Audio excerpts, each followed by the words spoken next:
Hello student, कैसे हैं आप लोग? होप कि आप लोग अच्छे होंगे। Student, I welcome you to my YouTube channel that is biology by Dilip Gupta sir.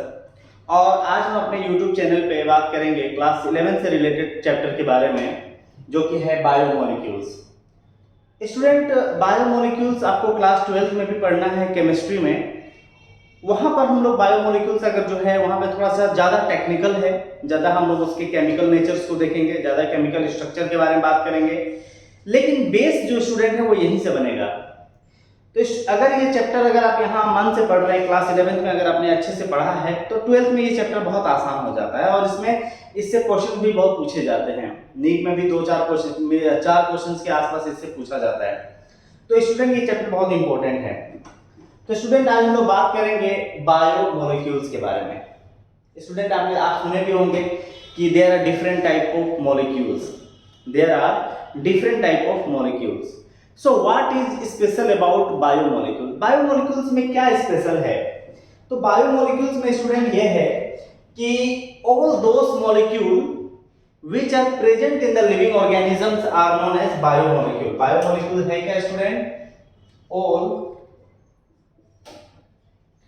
those molecules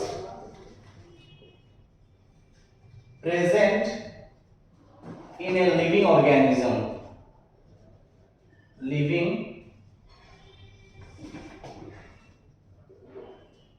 organism is known as biomolecule. क्या है? बायोमोलिक्यूल।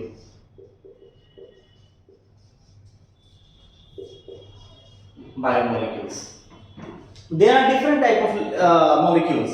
ठीक है ना? हम देखेंगे उसमें कि कुछ ऑर्गेनिक मॉलिक्यूल्स होते हैं, कुछ इनऑर्गेनिक मॉलिक्यूल्स होते हैं। और जब हम बायोमोलिक्यूल्स के बारे में स्टडी करते हैं, हम लोग यहाँ पे क्या कर रहे हैं? बायो में हम लोग मॉलिक्यूल्स के बारे में स्टडी कर रहे हैं, केमिकल्स के बारे में स्टडी करेंगे।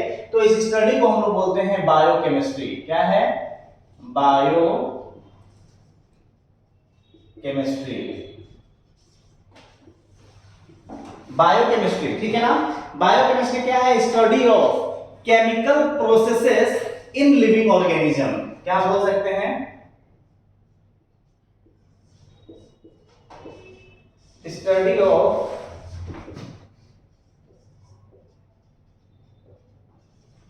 Chemical processes in living organism. ठीक है? तो ये हम लोग आज जनरली हम लोग इस जो चैप्टर पढ़ने जा रहे हैं वो एक तरह से क्या है? बायोकेमिस्ट्री है। बायोलॉजी प्लस केमिस्ट्री का कुछ क्या है? मिक्सचर है। स्टूडेंट, अगर आप बात करोगे तो हम जानते हैं कि हमारा, जिसे आप देखोगे तो स्टूडेंट क्या है हमारा कंपोजिशन, हमारे बॉडी का अगर एक लिविंग ऑर्गेनिज्म का कंपोजिशन क्या है, तो आप जानते हैं कि लिविंग ऑर्गेनिज्म का कंपोजिशन क्या है? सेल है।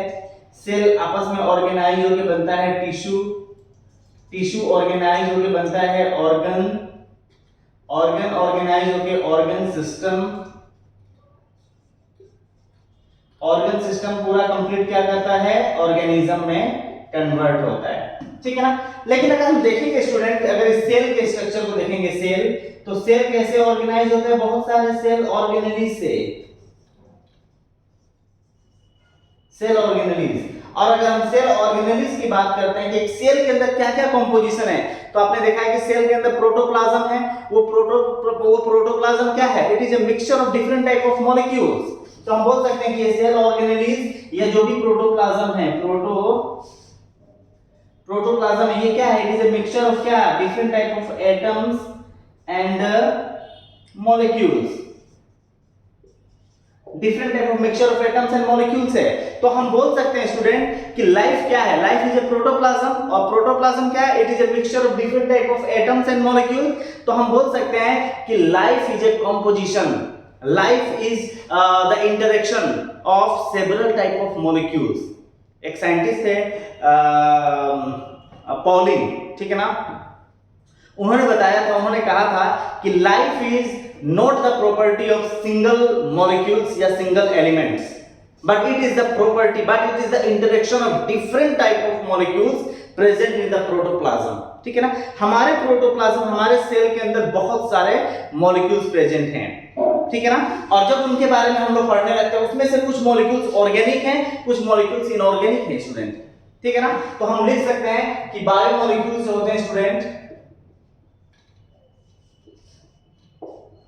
बायोमॉलिक्यूल जो होता है उसमें दो तरह का मॉलिक्यूल्स पाया जाता है। अगर हम लिविंग बॉडी के अंदर बात करते हैं तो उसमें कुछ होते हैं ऑर्गेनिक मॉलिक्यूल्स, कुछ होते हैं ऑर्गेनिक मॉलिक्यूल्स और कुछ होते हैं इनऑर्गेनिक, इनऑर्गेनिक। ओके स्टूडेंट, इस चैप्टर में हम लोग दो तीन वर्ड के बारे में बात करेंगे। पहले हम लोग बात करेंगे कि कुछ टर्म्स आएंगे। पहला जो टर्म है स्टूडेंट वो है मोनोमर, मोनोमर। दूसरा जो वर्ड है स्टूडेंट वो है पॉलीमर, पॉलीमर।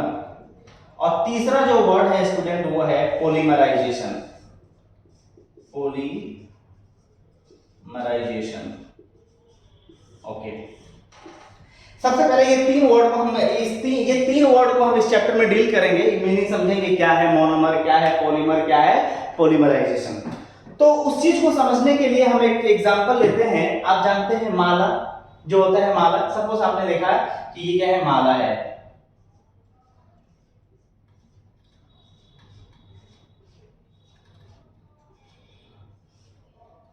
ये माला है, सपोज ये माला है।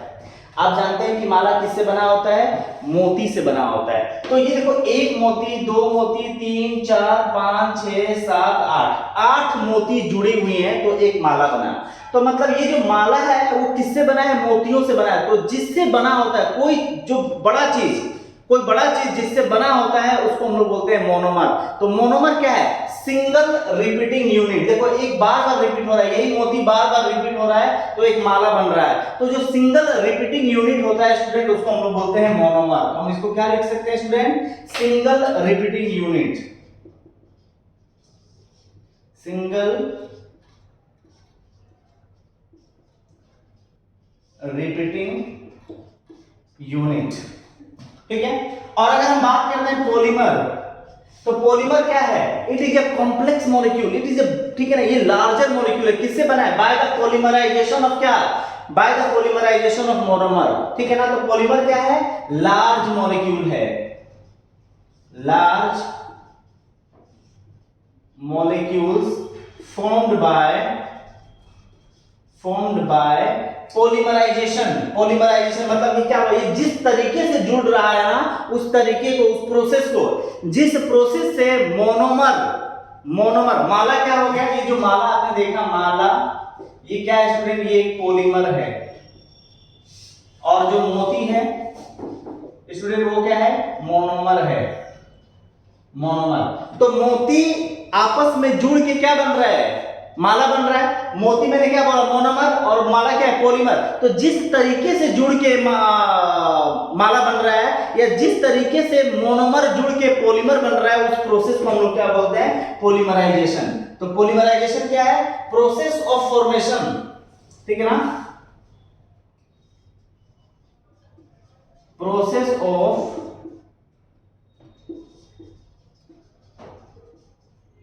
फॉर्मेशन ऑफ पॉलीमर, ठीक है ना, किससे, बाय द पॉलीमराइजेशन ऑफ किससे, मोनोमर। तो स्टूडेंट ये तीन कॉन्सेप्ट है, मोनोमर, मोनोमर, पॉलीमर और पॉलीमराइजेशन, ठीक है ना। तो इस चैप्टर में हम लोग ये बात करने जा रहे हैं। अब हम लोग देखेंगे स्टूडेंट कि हमने देखा कि एक लिविंग ऑर्गेनिज्म के अंदर जितने भी मॉलिक्यूल्स प्रेजेंट होते हैं उसको हम लोग बायोमॉलिक्यूल्स कहते हैं, जो कि ऑर्गेनिक भी हो सकता है, इनऑर्गेनिक भी हो सकता है, ठीक है ना। अब सवाल ये उठता है कि सर ऑर्गेनिक क्या है, इनऑर्गेनिक क्या है, कैसे हमें पता चलेगा, एक लिविंग ऑर्गेनिज्म के अंदर हमें कैसे पता चलेगा कि ये ऑर्गेनिक है वो इनऑर्गेनिक है, ठीक है ना। तो हम लोग देखते हैं स्टूडेंट,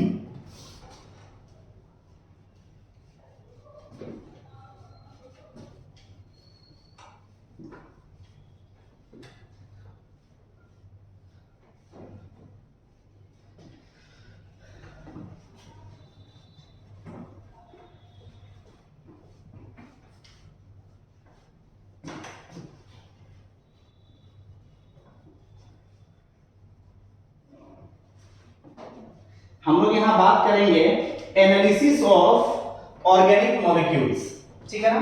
तो हम देखेंगे कि कैसे हमको, अगर सपोज मैंने आपको बोल दिया कि कैसे, हाँ आपको मैंने बताया कि एक लिविंग ऑर्गेनिज्म ले लो या कोई भी एक लिविंग पार्ट्स ले लो और उसमें से आपको एनालाइज करना है कि इसके अंदर कौन से ऑर्गेनिक मॉलिक्यूल्स हैं, कौन से इनऑर्गेनिक मॉलिक्यूल्स हैं। तो सपोज अगर हमें एनालाइज करना है तो analysis of organic molecules in a living cell. तो सपोज हमको एक लिविंग सेल आपको दे दिया जाए, आप कुछ भी ले लीजिए। अगर आप एनिमल में से लेना चाहते हैं तो लीवर सेल ले लीजिए, लीवर में से कुछ लीवर सेल ले लीजिए। आप कोई भी प्लांट पार्ट्स ले लीजिए, ठीक है ना, कोई भी वेजिटेबल पार्ट्स, एल्गी ले लीजिए, फंगस ले लीजिए, कोई भी, ठीक है ना, फंजाई। तो ये सब क्या है, लिविंग पार्ट्स हैं। सपोज मैंने आपको बोला कि एक एनिमल सेल के अंदर आपको एनालाइज करना है कि उसके अंदर कौन से ऑर्गेनिक मॉलिक्यूल्स हैं। तो सपोज आपने क्या ले लिया, रेट, चूहा ले लिया, उसने आपने उसको क्या किया, बेहोश कर दिया, चीर फाड़ करके उसके लीवर को निकाल लिया और आपको उसमें से उसके लीवर में से आपको एनालाइज करना है कि कौन कौन से उसमें मॉलिक्यूल्स प्रेजेंट हैं। तो पहले हमने क्या किया, देखो बच्चा, हम कोई भी लिविंग टिश्यू ले लेंगे, लिविंग टिश्यू, कोई भी लिविंग टिश्यू ले लेंगे, ठीक है ना, कुछ भी हो सकता है। सपोज मैंने लीवर ले लिया, इसको हम इसको क्या करेंगे स्टूडेंट, ग्राइंड करेंगे, कूटेंगे, ठीक है ना, कूटेंगे। आप जानते हैं स्टूडेंट, कूटने के लिए हम लोग क्या यूज करते हैं, खलबट्टा, ठीक है ना, खलबट्टा जो होता है, ठीक है ना, खलबट्टा जिसमें मसाला कूटे जाता है उसको हम लोग क्या बोलते हैं, मोटर एंड पेशल,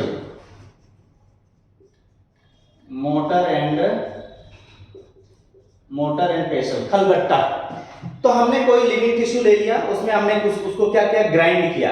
ध्यान बस ये रखना है कि ग्राइंड, लिविंग टिश्यू लिया, ग्राइंड किया, क्या यूज करके, मोटर एंड पेशल, ओखली, ठीक है ना, खलबट्टा। तो उसको हमने वहां पर यूज करके उसमें हमने क्या डाला, साथ ही साथ grind in presence of trichloro acetic acid, जिसका फॉर्मूला है CCl3COOH, ठीक है ना। इसके प्रेजेंस में हमने उसको क्या किया, कूटा, उस लिविंग टिश्यू को। तो क्या बन जाएगा, स्लरी बन जाएगा, चटनी बन जाएगा, स्लरी, ठीक है ना, क्या बन जाएगा, स्लरी बन जाएगा। अब इस स्लरी को हम क्या करेंगे स्टूडेंट, फिल्टर से फिल्टर करेंगे। फिल्टर कैसे करेंगे, याद रखिएगा। जैसे मान लीजिए आपने यहाँ पे क्या ले लिया, टेस्ट ट्यूब ले लिया, ठीक है,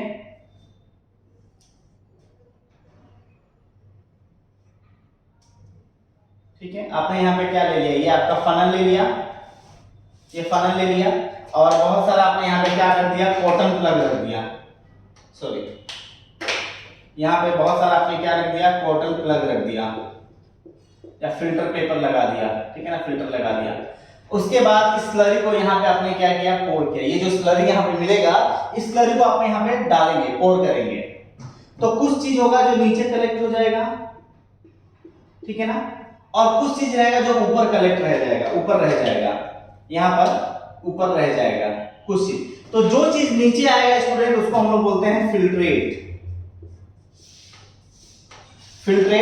और जो ऊपर रह गया बच्चा, उसको हम लोग बोलेंगे रिटेंटेट।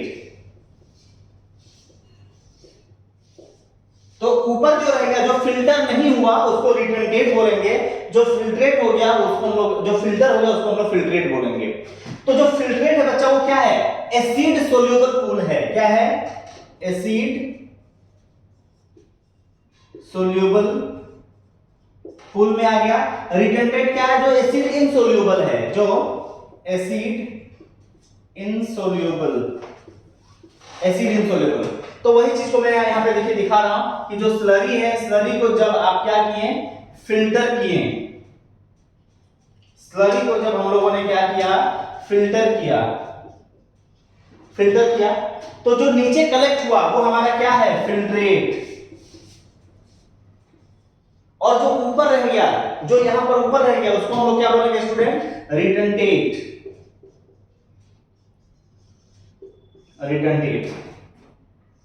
फिल्ट्रेट वो है स्टूडेंट, याद रखिएगा, फिल्ट्रेट वो है जो एसिड सोल्यूबल है, एसिड सोल्यूबल है, या फिर वो जो कि बहुत ही छोटे हैं, जो माइक्रोमोलिक्यूल्स हैं, जो क्या है, माइक्रोमोलिक्यूल्स हैं,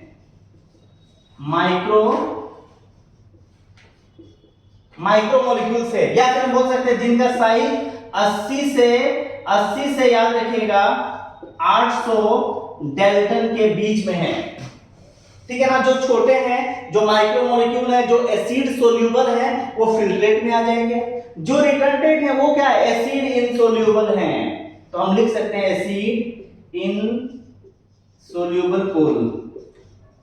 और बच्चा ये क्या है, ये मैक्रोमोलिक्यूल्स हैं, इनका साइज क्या है, बड़ा है। ये क्या है स्टूडेंट,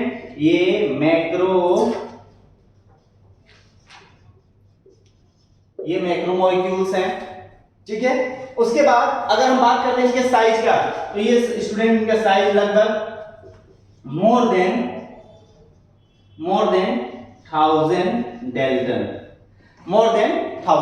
ठीक है स्टूडेंट। तो अब सवाल ये उठता है कि सर इसमें कौन कौन से हैं, तो याद रखिएगा स्टूडेंट, जो रिटेंटेट में आया, रिटेंटेट में कौन कौन से मॉलिक्यूल्स आ रहे हैं, मैं आपको बता रहा हूं, यहां पर लिख के बता रहा हूं कि रिटेंटेट में क्या क्या आया। तो देखो स्टूडेंट, रिटेंटेट में आया, देखो रिटेंटेट में आया, पहला आया कार्बोहाइड्रेट,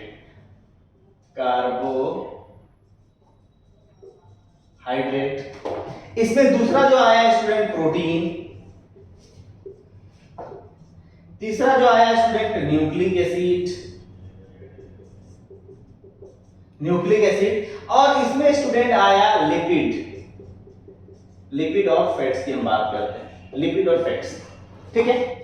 यहां पर देखा गया कि भैया एसिड सोल्यूबल पूल में कौन आया, फिल्ट्रेट में क्या क्या चीज प्रेजेंट है, तो फिल्ट्रेट में स्टूडेंट देखिए, फिल्ट्रेट में क्या है, अमीनो एसिड, ग्लूकोज, ठीक है ना, फैटी बोल सकते हैं, अमीनो एसिड, ग्लूकोज, और भी जो छोटे छोटे मॉलिक्यूल्स हैं, ठीक है ना, इसमें ये सब आए, ठीक है।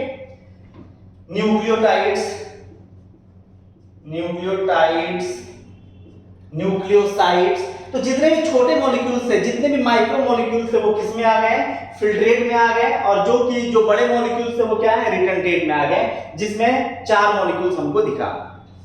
बाद में एनालाइज किया गया कि लिपिड का जब साइज देखा गया, तो लिपिड का साइज तो 800 डेल्टन से कम था, लगभग ये 800 डेल्टन से कम है। तो अगर 800 डेल्टन से कम है, तो इसको आना कहां चाहिए, फिल्ट्रेट में आना चाहिए, लेकिन आया कहां पर, ये रिटेंटेट में।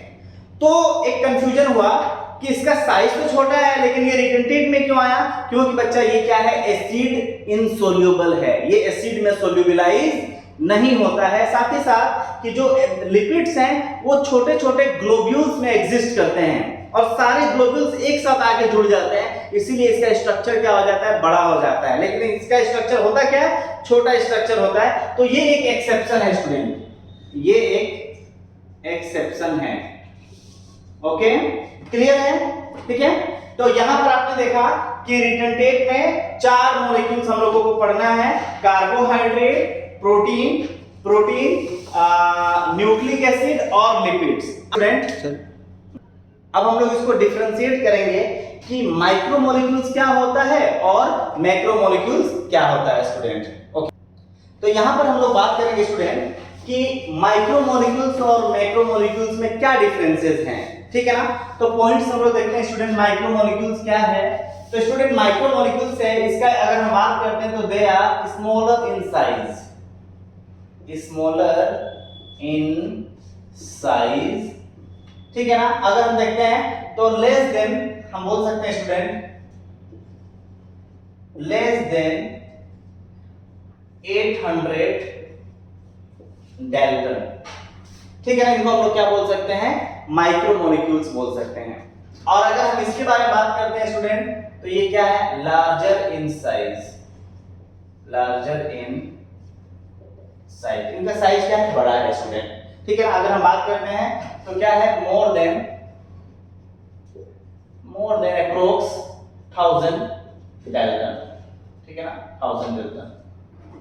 जो बच्चा अगर हम बात करते हैं कि ये एसिड सोल्यूबल है कि एसिड इनसोल्यूबल है, तो बच्चा ये क्या है, एसिड सोल्यूबल है। यहां पर स्टूडेंट अगर हम बात करेंगे तो ये क्या है, एसिड इनसोल्यूबल है, एसिड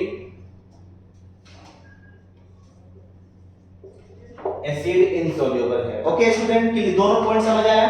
तीसरा है कि अगर हम बात करते हैं तो जो माइक्रोमोलिक्यूल्स होते हैं बहुत ही सिंपल होते हैं, simple structure, they have simple structure, ठीक है ना। और अगर यहां पर हम बात करेंगे तो ये क्या है, they have complex structure, complex structure. Clear, कोई डाउट, ठीक है।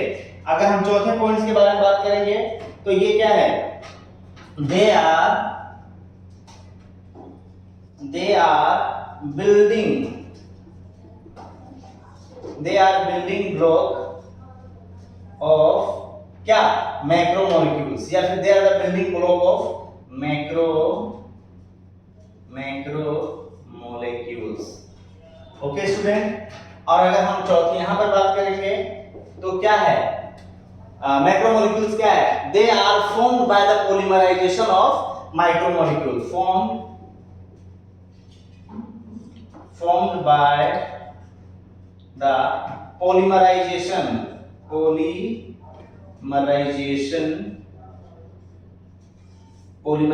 of, they are formed by the polymerization of क्या,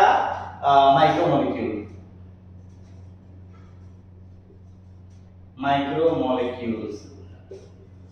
ओके, अगर हम एक और डिफरेंस के बारे में बात करते हैं तो क्या है, अकर इन molecular solution,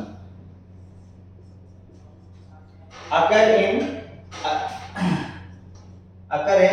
molecular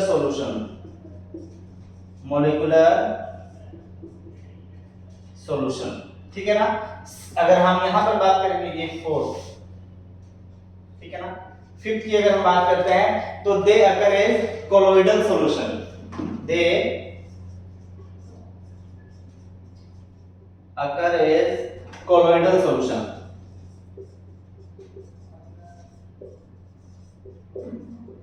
colloidal solution, ठीक है ना।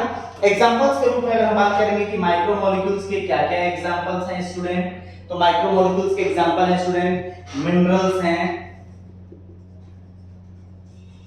मिनरल्स हैं, गैसियस पार्टिकल्स हैं, ठीक है, अमीनो एसिड है, ग्लूकोज है, न्यूक्लियोसाइड है, न्यूक्लियोटाइड, ये सब। और यहां पर अगर हम एग्जांपल के रूप में बात करेंगे बच्चा, तो याद रखिएगा बड़े बड़े क्या है,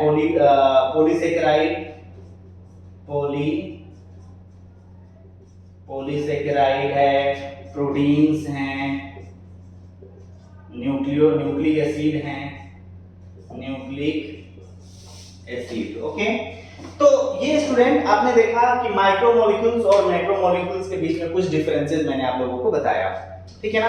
और हमने ये देखा कि बायोमोलिक्यूल्स का इंट्रोडक्शन के बारे में हमने देखा कि हर लिविंग ऑर्गेनिज्म के अंदर, हर लिविंग सेल के अंदर बहुत सारे मॉलिक्यूल्स हैं जिनको हम लोग बायोमोलिक्यूल्स कहते हैं। इसीलिए कहा जाता है कि life is not the property of single molecule but it is the interaction of different type of molecules. आपने देखा होगा कि जो क्रिएटर है, गॉड है, हम सब जानते हैं कि लिविंग एक लाइफ क्या है, बायोमोलिक्यूल से बना है, या बहुत सारे मॉलिक्यूल्स का इंटरेक्शन है लाइफ, लेकिन फिर भी अभी तक लाइफ क्रिएट हम नहीं कर पाए हैं। Although we know all the molecules, हम सब मॉलिक्यूल्स के बारे में समझ गए हैं, लेकिन अभी भी हम लाइफ क्रिएट नहीं कर पाए। इसका एक रीजन रहा होगा स्टूडेंट कि उनके बीच में जो इंटरेक्शन है वो सिर्फ और सिर्फ अभी तक क्रिएटर ही समझ पाया है, हम लोग के समझ के बाहर है स्टूडेंट। तो आने वाले वीडियो लेक्चर में स्टूडेंट हम लोग नेक्स्ट वीडियो लेक्चर में स्टार्ट करेंगे कार्बोहाइड्रेट। तब दिस इज द ये आज का बायोमोलिक्यूल्स की इंट्रोडक्शन क्लास है। ठीक है, आने वाले लेक्चर में हम लोग कार्बोहाइड्रेट को डिटेल पढ़ेंगे। Thank you student.